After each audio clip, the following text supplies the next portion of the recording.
کر دیا اور اب یہ قبر کی تاریکیوں میں پڑے ہیں جلدی کرو نیکیوں میں سبقت کرو اور نجات طلب کرو۔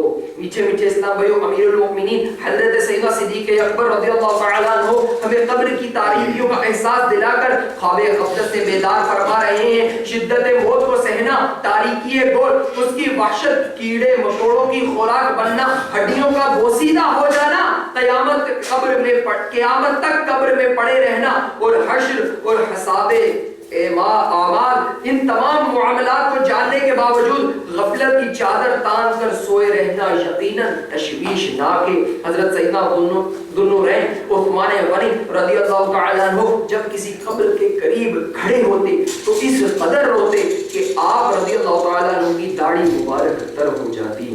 اس بارے میں آپ رضی اللہ تعالیٰ عنہ سے استفسار کیا گیا۔ آپ رضی اللہ تعالیٰ عنہ جنت و دوزخ کے تذکرہ پر اتنا نہیں روتے، مگر جب کسی قبر کے قریب کھڑے ہوتے ہیں تو اس قدر گریہ زاری فرماتے ہیں۔ اس کا کیا سبب ہے؟ حضرت سیدنا عثمان غنی رضی اللہ تعالیٰ عنہ نے فرمایا، میرے سید المرسلین شفیع المذنبین رحمت للعالمین صلی اللہ تعالیٰ علیہ وسلم کو فرماتے ہوئے سنا ہے کہ بے شک آخرت کی سب سے پہلی منزل قبر ہے۔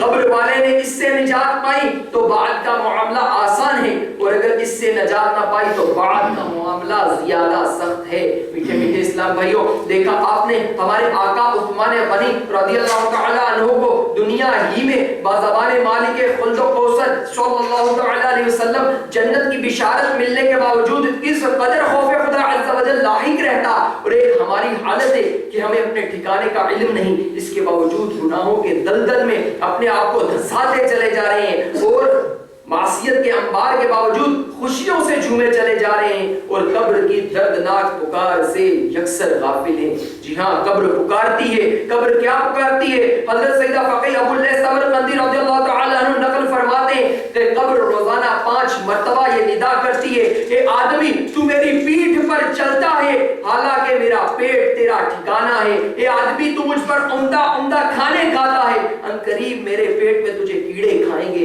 اے آدمی تو میری پیٹھ پر ہنستا ہے، جلد ہی میرے اندر آ کر روئے گا۔ اے آدمی تو میری پیٹھ پر خوشیاں مناتا ہے، ان قریب مجھ میں غمگین ہوگا۔ اے آدمی تو میری پیٹھ پر گناہ کرتا ہے، ان قریب میرے پیٹ میں مبتلا عذاب ہوگا۔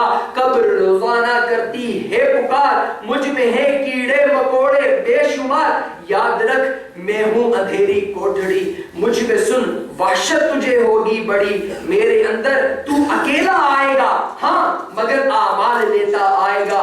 تیرا فن، تیرا ہنر، عہدہ تیرا، کام آئے گا نہ سرمایہ تیرا۔ دولت دنیا کے پیچھے تو نہ جا، آخرت میں مال کا ہے کام کیا۔ دل سے دنیا کی محبت دور کر، دل نبی کے عشق سے معمور کر۔ لندن و پیرس کے سپنے چھوڑ دے، لندن و پیرس کے سپنے چھوڑ دے، بس مدینے ہی سے رشتہ جوڑ لے۔ منقول ہے کہ روح جب جسم سے جدا ہوتی ہے اور اس پر 7 دن گزرتے ہیں تو اللہ عز و جل کی بارگاہ میں عرض کرتی ہے، اے رب عز و جل مجھے اجازت عطا فرما کہ میں اپنے جسم کا حال دریافت کروں، تو اسے اجازت مل جاتی ہے۔ پھر وہ اپنی قبر کی طرف آتی ہے، اسے قبر کو دور سے دیکھتی اور اپنے جسم کو ملاحظہ کرتی ہے کہ وہ متغیر ہے اور اس کے نتنوں، منہ، آنکھوں، کانوں سے پانی رواں ہے۔ وہ اپنے جسم سے کہتی ہے، بے مثال حسن و جمال کے بعد اب تو اس حال میں ہے، یہ کہہ کر چلی جاتی ہے۔ پھر 7 دن کے بعد اجازت لے کر دوبارہ قبر پر آتی اور دور سے دیکھتی ہے کہ مردے کے منہ کا پانی خون ملی پیپ، آنکھوں کا پانی خالص پیپ اور ناک کا پانی خون بن چکا ہے، تو اس سے کہتی ہے اب تو اس حال پر پہنچ چکا ہے، یہ کہہ کر پرواز کر جاتی ہے۔ پھر 7 روز کے بعد اجازت لے کر اسی طرح دور سے دیکھتی ہے تو حالت یہ ہوتی ہے کہ آنکھوں کی پتلیاں چہرے پر ڈھلک چکی ہیں، پیپ کیڑوں میں تبدیل ہو چکی ہے، کیڑے اس کے منہ سے داخل ہو کر ناک سے نکل رہے ہیں۔ تب وہ جسم سے کہتی ہے کہ تو ناز و نعم میں پلے کے بعد اب اس حال کو پہنچ گیا ہے۔ اللہ عز و جل کی قسم، تقوی و نیک عمل کے علاوہ کسی چیز نے قبر میں کسی کو فائدہ نہیں پہنچایا۔ میٹھے میٹھے اسلام بھائیوں، واقعی عقل مند وہی ہے جو موت سے قبل موت کی تیاری کرتے ہوئے نیکیوں کا ذخیرہ اکٹھا کر لے اور سنتوں کا مدنی چراغ قبر میں ساتھ لے لے اور یوں قبر کی روشنی کا انتظام کر لے، ورنہ قبر ہرگز یہ لحاظ نہ کرے گی کہ میرے اندر کون آیا، امیر ہو یا فقیر، وزیر ہو یا اس کا مشیر، حاکم ہو یا محکوم، افسر ہو یا چپڑاسی، سیٹھ ہو یا ملازم، ڈاکٹر ہو یا مریض، ٹھیکیدار ہو یا مزدور، اگر کسی کے ساتھ بھی توشہ آخرت میں کمی رہی، نمازیں قصداً قضا کی، رمضان شریف کے روزے بلا عذر شرعی نہ رکھے، فرض ہوتے ہوئے بھی زکوٰۃ نہ دی، حج فرض تھا مگر ادا نہ کیا، باوجود قدرت شرعی پردہ نافذ نہ کیا، ماں باپ کی نافرمانی کی، جھوٹ غیبت چغلی کی عادت رہی، فلمیں ڈرامے دیکھتے رہے، گانے باجے سنتے رہے، داڑھی منڈواتے یا ایک مٹھی سے گھٹاتے رہے، الغرض خوب گناہوں کا بازار گرم رکھا، تو اللہ اور رسول عز و جل صلی اللہ علیہ وسلم کی ناراضگی کی صورت میں سوائے حسرت و ندامت کے کچھ ہاتھ نہ آئے گا۔ اور جس نے فرائض کے ساتھ ساتھ نوافل کی بھی پابندی کی، رمضان المبارک کے علاوہ نفلی روزے بھی رکھے، کوچا کوچا گلی گلی نیکی کی دعوت کی دھومیں مچائیں، قرآن پاک کی تعلیم نہ صرف خود حاصل کی بلکہ دوسروں کو بھی دی، چوک درس دینے میں بھی ہچکچاہٹ محسوس نہ کی، گھر درس جاری کیا، سنتوں کی تربیت کے مدنی قافلوں میں باقاعدگی سے سفر کرنے کے ساتھ ساتھ دیگر مسلمانوں کو بھی اس کی ترغیب دلائی، روزانہ مدنی انعامات کا رسالہ پر کر کے ہر ماہ اپنے ذمہ دار کو جمع کروایا، تو انشاءاللہ عز و جل اس کی قبر میں حشر تک رحمتوں کا دریا موجے مارتا رہے گا اور نور مصطفیٰ صلی اللہ علیہ وسلم کے چشمے لہراتے رہیں گے، قبر میں لہرائیں گے تا حشر چشمے نور کے جلوہ فرما ہوگی جب طلعت رسول اللہ کی صلی اللہ علیہ وسلم۔ میٹھے میٹھے اسلام بھائیوں، آپ پیدا ہو ہی گئے تو اب مرنا ہی پڑے گا۔ ہائے ہائے، ہم گناہ گاروں کا کیا بنے گا؟ موت کی تکالیف اور قبر میں مدتوں گلتے سڑنے رہنے ہی پر اکتفا نہیں، قبروں سے دوبارہ اٹھنا ہے اور قیامت کا بھی سامنا کرنا ہے۔ قیامت کا دن سخت ہولناک ہے اور اس میں کئی دشوار گزار گھاٹیاں ہیں۔ قیامت کے بھیانک منظر کا تصور جمانے کی کوشش کیجئے۔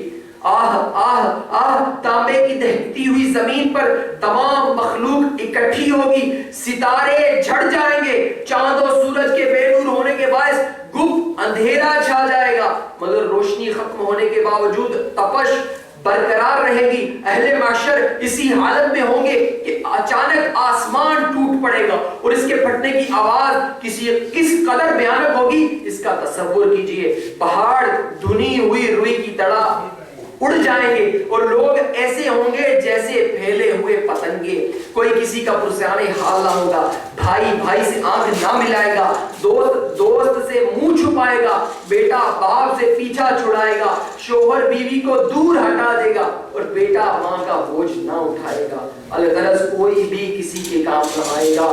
سنو سنو، دل کے کانوں سے سنو، 30ویں پارے کی سورۃ القاریہ میں قیامت کے اس طرح منظر کشی کی گئی۔